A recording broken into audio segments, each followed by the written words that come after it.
මේ ලෙන්ස් පරිශ්‍රය තුළ බොහොම සුවිශාල බුද්ධ ප්‍රතිමා ගණනාවක් අපිට දකින්න පුළුවන්කම ලැබෙනවා. බුද්ධ ප්‍රතිමාවන්ට අමතරව අපිට දැක බලා ගන්න පුළුවන්කම ලැබෙනවා රාජසිංහ රජතුමාගේ ප්‍රතිමාවක්. මේ රාජසිංහ රජතුමාගේ ප්‍රතිමාව ආසන්නයේ තවත් බුදු පිළිම දෙකක් අපිට දැක බලා ගන්න පුළුවන්කමක් ලැබෙනවා. මෙන්න මේ බුදු පිළිම දෙකට පිටුපසින් බොහෝම ආందోලනාත්මක ඒ වගේම සුවිශේෂී සිතුවමක් දැක බලා ගන්න පුළුවන් කමක් ලැබෙනවා. අපි මෙන්න මේ සිතුවම පිළිබඳවත් මේ වැඩසටහනේ බොහෝම සවිස්තරාත්මකව කතා කළ යුතුයි. දඹුලු ලෙන් විහාර පරිශ්‍රයේ තියෙන අනෝතත්ත විල නිරූපණය කරන සිතුවම විදිහටයි බොහෝ දෙනෙක් මේ සිතුවම හඳුන්වන්නේ. ඇත්තටම එහෙම හිතන එකේ කිසිම වරදක් නැහැ. මේ තියෙන්නේ අනෝතත්ත විල නිරූපණය කරන සිතුවම වෙන්න පුළුවන්. එහෙම නැත්නම් කලාකාරයා මනසින් දැකපු අනෝතත්ත විලේ සිතියම් දර්ශනයක් වෙන්න පුළුවන්. හැබැයි මේ කියන අනෝතත්ත විල සහිත සිතුවමත් එක්ක ගොඩනැගිලා තියෙන නූතන අදහස් වල තමයි ගොඩාක් වෙලාවට විවිධ විෂමතා ඒ වගේම සමහර මතවාද හරීම ආందోලනාත්මකයි. ඉතින් මේ පරිශ්‍රයට ආපු වෙලාවේ මේ පිළිබඳවත් බොහෝම විමර්ශනාත්මකව කතා කළ යුතුයි. මොකද අපේ රටේ බෞද්ධ සාහිත්‍ය තුල මේ අනෝතප්ත විල කියන සංකල්පය අපිට අහන්න දකින්න ලැබෙනවා. නමුත් මේ මෑතකදී බොහෝ දෙනෙක් මේ තියෙන අනෝතප්ත විල එක්ක ලංකාවේ විවිධ තැන් සංසන්දනය කරනවා. ඊට කලිනුත් ලෝකයේ විවිධ තැන්වල මේ විදිහේ සංසන්දන විවිධ විද්වතුන් විවිධ පුද්ගලයන් කරලත් තියෙනවා. විශේෂයෙන්ම නේපාලයේ සහ ටිබෙටේ ආශ්‍රිතව තියෙන විල් සම්බන්ධයෙන්ුත් මේ අනෝතප්ත විල මේකයි කියලා සමහර විද්වතුන් විවිධ අදහස් ප්‍රකාශ කරලා තියෙනවා. ඉතින් මෑතකදී ලංකාවෙත් ওই විදිහේ අදහස් ගණනාවක් ගොඩනැගිලා තියෙනවා. නමුත් අපි මේ දේවල් බොහෝම විමර්ශනාත්මකව තමයි බැලිය යුත්තේ.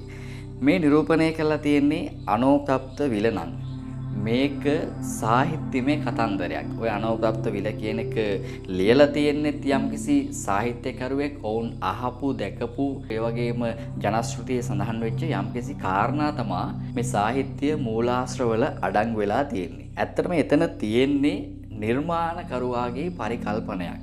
එහෙම කියන්න හේතු ගණනාවක් තියෙනවා. මේ කියන සිතුවමෙන් නිරූපණය වෙන්නේ අනෝතප්ත විල නම් මේ අනෝතප්ත විල ඇඳලා තියෙන්නේ මේ සිතියම ඇඳලා තියෙන්නේ ඒ සිතියම ඇඳපු නිර්මාණකරුවාගේ පරිකල්පනය නිර්මාණකරුවා හිතපු විදිහ ඒ නිර්මාණකරුවා ජීවත් වෙච්ච පරිසරය ඔහුට අහන්න දකින්න ලැබිච්ච දේවල් ඒ වගේම ඉතිහාසයේ සහ බෞද්ධ සංස්කෘතියේ බෞද්ධ සාහිත්‍යයේ සඳහන් වෙන දේවල් මේ සියල්ල කැටි කරලා තමන් ලබාගත් අත්දැකීම් එක එහෙම නැත්නම් තමන් ජීවත් වෙච්ච වපසරියේ තමන්ගේ පරිකල්පනයේ තියෙන දේවල් එක්ක තමයි මේ වගේ සිතුවමක් ඇඳලා තියෙන්නේ. සමහර වෙලාවට අනුරාධපුර පැත්තේ කලාකරුවෙක් නම් හිතන්න ඉඩ තියෙනවා අනුරාධපුරයේ තියෙන එක් වැවක් විදිහට තමයි ඇත්තට මේ අනෝතප්ත විලත් ඇත්තේ කියලා. එහෙම නැත්නම් නුවර පැත්තේ කලාකරුවෙක් නම් ඔහු හිතනවා නුවර වැව වගේ වෙන්නේ නැති මේ අනෝතප්ත විල කියලා. නුවර වැව ආසන්නින් මහවැලි ගඟ ගලාගෙන යනවා මේවත් එක්ක මේ අනෝතප්ත විල ආශ්‍රිත කතන්දරය මේ විදිහට තමයි ඇත්තේ කියලා හිතලා ඔහු නිර්මාණයක් කරනවා. සමහර වෙලාවට අපි සමහර නිර්ණායක එක්ක මේ දේවල් පටල ගන්නවා. අපිට හම්බෙලා තියෙන භෞතික සාධක එක්ක මේ සාහිත්‍යයේ නිර්මාණ පටල ගන්නවා. ඉතින් ඔය වගේම සිදුවීම් ගණනාවක් මේ මෑතකදී ජනප්‍රිය වෙනවා හෝටන් තැන්න. එහෙම නැත්නම් මහඑළිය තැන්න තමයි මේ කියන අනෝතප්ත විල තිබුණේ කියලා. ඇත්තටම අපි දන්න කාරණය සහ සනාත වෙලා තියෙන කාරණා අනුව මහඑළිය තැන්න එහෙම නැත්නම් හෝටන් තැන්න කියන්නේ පුරාණ කාලේ ජලාශයක්. එහෙම නැත්නම් විලක් බවට පත් වෙලා තිබිච්ච තැනක්. ඒක ප්‍රායෝගිකව සනාත වෙලා තියෙනවා. නමුත් ඒ තැන මේ අනෝතප්ත විල කියලා කොහෙවත් සඳහන් වෙලා නැහැ. මේ තියෙන සමහර කරුණු එතෙන්ට ආදේශ කරලා මේ තමයි අනෝතප්ත විල කියලා කෙනෙකුට කියන්න හැකියාවක් නැහැ. ඉතින් මේ දකින සිතුවම් වල තියෙන්නේ ඇත්තටම නිර්මාණකරුවා හිතපු විදිහ නිර්මාණකරුවාගේ ජීවන අත්දැකීම් ඔහු අහපු දැකපු දේවල් සියල්ල තමයි මේ විදිහේ නිර්මාණයක් ඇතුලේ තියෙන්නේ. මම ඔකට උදාහරණයක් කියන්නම්. අපි අපේ රටේ බුදු පිළිම දකිනවනේ. අපි හිතනවා මේ බුදු පිළිම වල ස්වરૂපය තමයි ගෞතම බුදුන් වහන්සේ කියලා. ඇත්තටම ඒ විදිහ නෙවෙයිනේ ගෞතම බුදුන් වහන්සේ කියලා කියන්නේ. අපි ජීවමානව ගෞතම බුදුන් වහන්සේ දැකලා නැහැ. අපි හිතනවා හැබැයි ගෞතම බුදුන් වහන්සේ මේ විදිහ වෙන්නේ නැති කියලා. ඉතින් කලාකාරයෙක් වුණත් බුදු පිළිමයක් නිර්මාණය කරලා තියෙන්නේ තමන්ගේ වටපිටාවේ තමන් දැකපු මිනිස්සුන්ගේ මුහුණුවල ස්වරූපය ඔවුන්ගේ හැඩරුව මෙන්න මේ දේවල් ආශ්‍රය කරගෙන තමා අපේ රටේ බුදු පිළිම නිර්මාණය කරලා තියෙන්නේ. ඉතින් ඒ සැබෑ ගෞතම බුදුන් වහන්සේගේ ස්වරූපය ඒක නොවෙන්න පුළුවන්. අපේ රටේ එහෙම නිර්මාණය වෙද්දී ඉන්දියාවේ නිර්මාණය කරලා තියෙන පිළිම ඉන්දියාවේ මිනිස්සුන්ට සමානයි.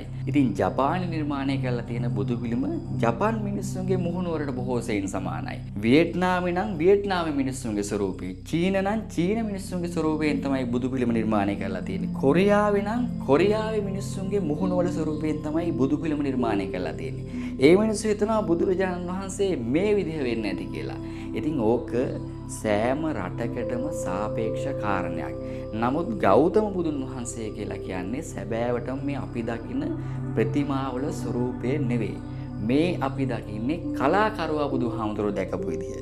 ඉතින් ඔන්න ඔය විදිහම සංකල්පයක් තමයි දඹුලු ලෙන් විහාරයේ මේ අපි අඳුනගන්න සිතියමක් විදිහට අඳුරගන්න. එහෙම නැත්නම් මේ සිතියමක් විදිහට බොහෝ දිනෙක හඳුන්වන මෙන්න මේ නිර්මාණයත් අපිට අඳුරගන්න පුළුවන්කම ලැබෙන්නේ. සමහර විට කලාකාරයා මේ අනෝප්‍රප්ත විල ගැන ඇහුවා. ඔහුට මේක සිතුවමක් එහෙම නැත්නම් සිතියමක් විදිහට මෙතන නිර්මාණය කරන්න උවමනාකම තිබුණා. ඒ නිසා ඔහු ජීවත් වෙච්ච වටපිටාව ඔහු ලබාගත් අත්දැකීම් ඔහු අහපු දැකපු දේවල් එක්ක මේ විදිහේ විලක් ඇඳා. ඉතින් ඕක තමයි මේ සිතුවමේ සහ මේ අපි දකින සිතියමේ ඇත්ත කතාව. ඉතින් මේ වගේ දේවල් පිළිබඳව ඇත්තටම බොහෝම විමර්ශනාත්මකව බලන්න ඕනේ. අපි හිතනවා මේ සිතුවම තමයි අනෝප්‍රප්ත විල ගැන තියෙන එකම සිතුවම කියලා. නෑ, ලෝකයේ විවිධ තැන්වල බෞද්ධ සාහිත්‍යයේ මේ අනෝප්‍රප්ත විල ගැන සඳහන් වෙලා තියෙනවා. ඒ ඇසුරෙන් නිර්මාණය කරපු විවිධ සටහන් ලෝකයේ විවිධ තැන්වලින් හම්බෙලා තියෙනවා. ඔය අනෝප්‍රප්ත විලේ සතර පැත්තෙන් සත්තු 4 දෙනෙක්ගේ මුඛයෙන් තමයි ජලය පිට වෙන්නේ කියලා සාහිත්‍යයේ සඳහන් වෙලා තියෙනවා. ඒ සත්තු අතර ගවයා, ඇතා, අස්සයා, සිංහයා කියන සත්තු 4 තමයි ඔය සාහිත්‍යයේ සඳහන් වෙන සත්තු 4. ඉතින් ඊට සම්බන්ධ බොහෝ නිර්මාණ ලෝකයේ විවිධ තැන්වලින් විවිධ සාහිත්‍ය මූලාශ්‍ර වලින් හම්බෙනවා. ඉතින් මේ සාහිත්‍යමය මූලාශ්‍ර වලින් හම්බෙන සියල්ල අපිට හොයාගෙන යන්න ගියොත් මේ ප්‍රායෝගික ලෝකයේ ඒක හොයාගෙන යන එක එහෙම ලේසි නෑ. අනිත් එක එහෙම හොයාගෙන යද්දී අපිට ඕන තරම් දේවල් හම්බෙනවා. ඕක අපේ ලංකාවේ තියෙන විවිධ ගංගා, විවිධ කඳු වැටි, විවිධ ජලාශ එක්ක අපිට උපමා කරන්නත් පුළුවන්. ඕක ඉන්දියාවේ මිනිස්සෙක් ගත්තොත් ඉන්දියාවේ තියෙන මහා ගංගා එක්ක, මහා විල් එක්ක ඕක සංසන්දනය කළා මේ තමයි අනෝප්‍රප්ත විල, මේ තමයි ගලාගෙන යන ගංගා ටික කියලා ඉදිරිපත් කරන්නත් පුළුවන්. ඕක ටිබෙට් රටට ගියොත් එහෙම ටිබෙට් රටෙත් සෑහෙන ස්වභාවික විල් ප්‍රමාණයක් තියෙනවා. ඒවට සංසන්දනය කරන්නත් පුළුවන්. ඉතින් නේපාලයට ගියොත් නේපාලෙත් ඊට සම්බන්ධ බොහෝ විල් තියෙනවා. ඒ ආශ්‍රිතව විශාල දියපාරවල් ගණනාවක් පහළ භූමියට ගලාගෙන එනවා. ඒ වගේම මහා හිම කඳු වලින් වැහිච්ච ඔය කියන සාහිත්‍යමය මූලාශ්‍ර වලට බොහෝ සෙයින් සමානකමක් දක්වන ඕනෑ තරම් තැන් හම්බෙනවා. ඉතින් අපි මේ දේවල් ඇත්තටම ප්‍රායෝගිකව හිතන්නේ නැතුව, ලෝකයේ දකින්නේ නැතුව, ලෝකයේ තියෙන අනිකුත් නිර්මාණ දිහා බලන්නේ නැතුව, මේ දේවල් සංසන්දනාත්මකව හිතලා මේ සාහිත්‍යමය මූලාශ්‍ර සහ යථාර්ථය පිළිබඳව සැබෑ බුද්ධියකින්, සැබෑ ඥානයකින් බැලුවේ නැත්නම් අපි ඔය තොරතුරු ඉදිරිපත් කරන හැම මිනිස්සයාටම අහු වෙනවා. ඉතින් ඕක තමයි මේ දඹුලු ලෙන් විහාරයේ අනෝප්‍රප්ත විල විදිහට අඳුනගන්න මේ විල ගැන මට කතා කරන්න තියෙන්නේ. ඉතින් ඕකට බොහෝ තර්ක විතර්ක ඕන තරම් තියෙනවා. ඕන කෙනෙකුට විවිධ අදහස් ගොඩනගා ගන්න හැකියාවක් තියෙනවා. නමුත් මේ දේවල් දිහා ඇත්තටම බුද්ධිමත්ව විමර්ශනශීලීව බලන්න.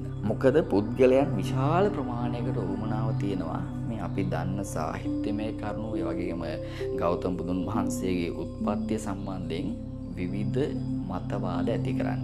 මොකද ලෝකයේ උත්පත්තිය පිළිබඳව සනාතමය සාධක හම්බෙන ශාස්ත්‍රවරු හම්බෙන්නේ ඉතාමත් අල්ප වශයෙන්. ගෞතම බුදුන් වහන්සේ, නබිතුමා, ඒ වගේම ජේසුස් ක්‍රිස්තුස් වහන්සේ ඇතුළු බොහෝම සීමිත ශාස්ත්‍රවරුන් කිහිප දෙනෙක්ගේ පමණයි මේ විදිහේ උත්පත්තිය සනාත කරලා තියෙන්නේ. ඉතින් කිසියම් කෙනෙකුට හරි උවමනාවක් තියෙනවා නම් මේ උත්පත්තිය සම්බන්ධයෙන් විවිධ මතවාද ඇති කරන්න, ඒකෙන් විවිධ දේවල් බලාපොරොත්තු වෙනවා. මිනිස්සු විවිධ දේවල් බලාපොරොත්තු වෙනවානේ. ආගම් අතර යම්කිසි මතභේද ඇති කරන්න, මේ උත්පත්ති සම්බන්ධයෙන් මතභේද ඇති කරන්න, ඒ තුලින් විවිධ අරමුණු තියෙනවා. ඉතින් අපි මේ දේවල් බොහෝම ගැඹුරින් තමයි තේරුම් ගන්න ඕනේ. අපි මේ රැල්ලට යන විදිහට මේ දේවල් මේකයි මේ තියෙන්නේ අනෝප්‍රාප්ත විල ඒක හම්බුණා මෙන්න මෙතනින් මේ තියෙන වටේට තියෙන ගංගා මේ තියෙන මේ මහා මේරු පර්වතය හරිනේ මේ ඔක්කොම සිතියමට අනුව ලංකාවට ගැලපෙනවා. ඒ නිසා ලංකාව තමයි දඹදිව. මේවා හරියම ප්‍රාථමික තර්ක. මේ වගේ ඇත්තටම කිසිම තාර්කික බවක් නැහැ. බොහෝ වෙලාවට අපි සාහිත්‍යමය කරුණු ප්‍රායෝගිකව ඔප්පු කරන්න යනවා. සමහරවිට ඔය දුරවල් බයිනවා සමහරව. මෙතන ඉඳන් මෙතෙන්ට මෙච්චර දුරක් තියෙනවා මෙච්චර දවස් ගාණක් ගිහිල්ලා තියෙනවා. එහෙනම් මේ තැන නෙවෙයි මේක වෙන නමකින් හඳුන්වන්න ඕනේ. මෙච්චර කාලයක් යන්න විදිහක් නෑ මේ තැන ඉඳන් මෙතෙන්ට එන්න. එහෙනම් මේ කිලෝමීටර ගාන වැරදි. දඹදිව මෙතනයි. මෙතන ඉඳලා මෙතෙන්ට යන්න මෙච්චර කාලයක් ගියා මෙච්චර දුරක් ඉන්දියාවේ යන්න විදිහක් නෑ වගේ විවිධ තර්ක ගේනවා. ඉතින් මේ සාහිත්‍යමය කරුණු මේ විදිහේ ප්‍රායෝගික තලයකට අපිට ගේන්න හැකියාවක් නැහැ. ඒක කෙනෙකුට ඕන නම් මම බොහෝම දීර්ඝ වශයෙන් දවසක විස්තර කරන්නම්. මේ සාහිත්‍යමය මූලාශ්‍ර මේ දුර සටහන් කිරීම මේ වගේ තියෙන ප්‍රායෝගික බව සහ ඒක පුරාතනයේ නෙමෙයි මේ නූතනයේ අපිට කරගන්න බෑ. මොකද Google Map එක තිබ්බේ නැත්නම් එක තැනක ඉඳලා තවත් තැනකට කිලෝමීටර කොච්චරක් තියෙනවද කියලා අපිට හිතාගන්න බෑ. අපි දල වශයෙන් හිතලා ලියනවා අනුරාධපුරේ ඉඳලා පොළොන්නරුවට කිලෝමීටර මෙච්චර ගාණක් ඇති කියලා.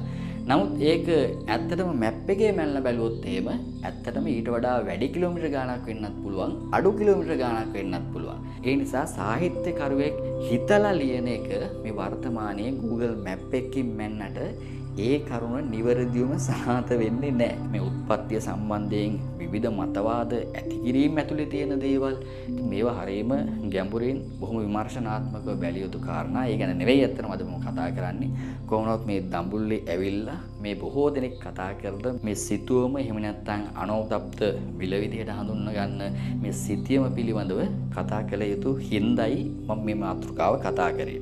මේ බොහෝම දීර්ඝ වශයෙන් කතා කළ යුතු මාතෘකා. නමුත් මේ දඹුල්ල පිළිබඳව කතා කරද්දී මේකේ තරම් වැදගත් මාතෘකාවක් නෙවෙයි. නමුත් මේ සම්බන්ධයෙන් බොහෝ දෙනෙක් විමසන්න ඉඩ තියෙන හින්දා සහ කමෙන්ට් වලින් දාන විස්තරත් එක්කයි මම මේ විදිහේ පුංචි පැහැදිලි කිරීමක් කරේ. මේවා දීර්ඝ වශයෙන් කරන්න පුළුවන් පැහැදිලි කිරීම. නමුත් මේ වැඩසටහනට අදාළව මේ පුංචි විග්‍රහය ඇති කියලා මම හිතනවා කෙනෙකුට තේරුම් ගන්නවා නම්.